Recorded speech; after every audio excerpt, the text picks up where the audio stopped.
everyone. Good morning. It is Carol Williams with Williams Immigration, and I am here for another Monday morning edition of Beyond the Soundbite, where we talk about all things immigration, all things U.S. immigration. So let's dive right in. I want you guys to know what's been happening in this past week or so.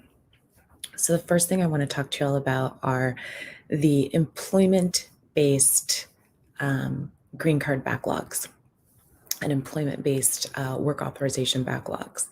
So immigration recently released some numbers for us. So as of the end of June of this year, so the end of June 2021, there were more than 1.3 million employment authorization applications that were pending, meaning they have not been processed and adjudicated. And in addition to that, 1.5 million employment-based green card applications are currently waiting to be adjudicated by USCIS. So the 1.5 million green card applications, the employment-based green card applications, is incredibly significant because there is a cap on the number of employment-based green card applications that can be processed every fiscal year. And that number is 140,000. So we've got a tremendous backlog. We will be backlogged for quite some time because the Immigration Service is only allowed to process and approve 140,000 employment-based green card applications a year. And currently they are sitting on 1.5 million employment-based green cards that need to be processed. So folks, the backlogs are real. We are, figuring out a way to sort through them. But at the end of the day, the Immigration Service is only allowed to process 140,000 a year.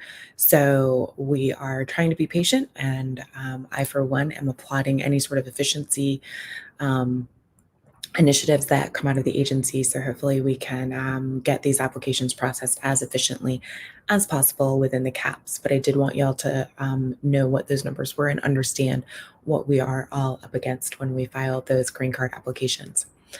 The next thing I wanted to talk about also relates to green card applications, but these are diversity visa applications.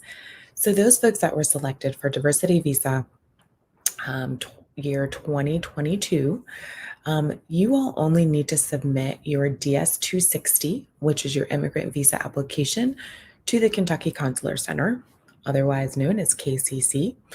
All of your supporting documents, your civil documents, start to collect those, certainly, but do not submit those to KCC. Those will be brought with you directly to your interview. So that leads me to the next thing. Your consulate will reach out to you to get your interview scheduled. So that's not something that you need to affirmatively reach out to the consulate. They will reach out to you. They will get your interview scheduled if you were chosen for the diversity visa for year 2022. But keep in mind that all you need to do is submit your DS-260 to KCC, which is the Kentucky Consular Center. And so that you know when the deadline is, your application and the consulate has to complete everything before the end of the fiscal year. So that needs to be processed before September 30th of 2022. So if you have any questions about that or the backlogs, feel free to give my office a call, 954-903-1337.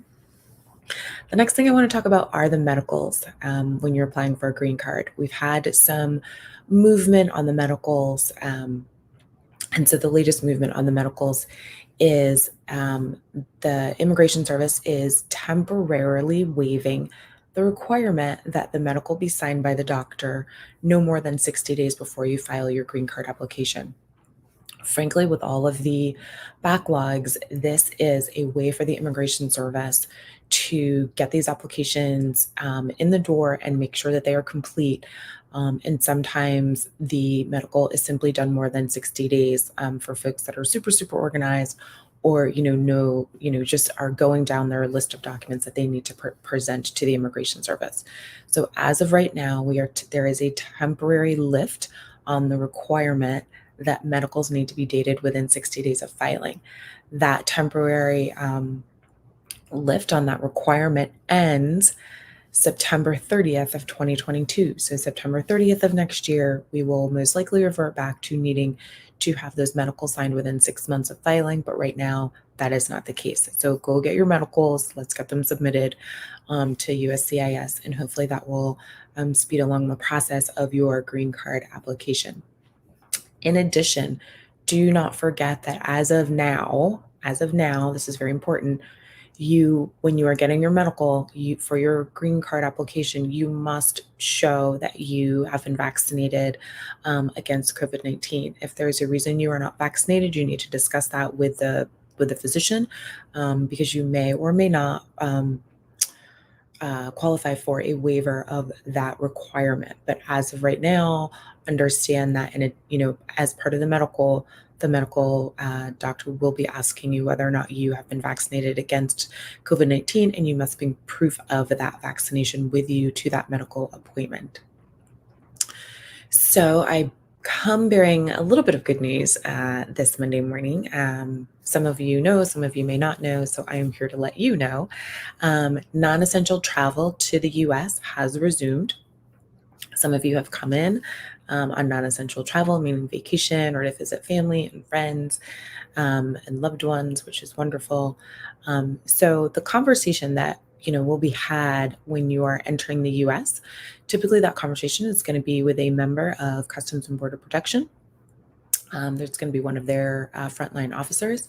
And they're going to, they have some questions that they're going to ask you. They are generally going to ask you, are you entering the U.S.? So what is your intent on coming to the U.S.? Is it business? Is it pleasure? Is it vacation? Is it visit family and friends? Whatever it is, you always want to be truthful. They are now asking to show proof of the COVID-19 vaccination. It's when you are traveling via a land border. Also, if you are traveling, on a cruise, and you're leaving and you're coming back into the U.S. on a cruise ship, or certainly if you are flying into the U.S., you will need to show your COVID-19 vaccination. And also, certainly at land borders, they will indeed ask you for your travel documents. So whether that's a U.S. passport, whether that is a foreign passport, whether, that also may include a visa if you need a visa. So just make sure that those are sort of the three biggies that they are going to ask you for and have a conversation with you on when you enter the U.S. Also, in regards to Customs and Border Protection, the Senate last Tuesday confirmed President Biden's pick on the Customs and Border Protection head of that agency. So Chris Mangus is now the head of that agency. So that is one more slot in the cabinet of agency heads for President Biden. So now we should start to see some more consistent policies and procedures coming out of that agency, which will be great. And also, I want to talk about, in terms of the President, White House, and Congress, the Build Back Better Act, otherwise known as BBA. That, as we know, as I've told y'all a couple of Mondays ago, it was passed by the House of Representatives. We are now still currently waiting on the Senate to move and take action on that piece of legislation.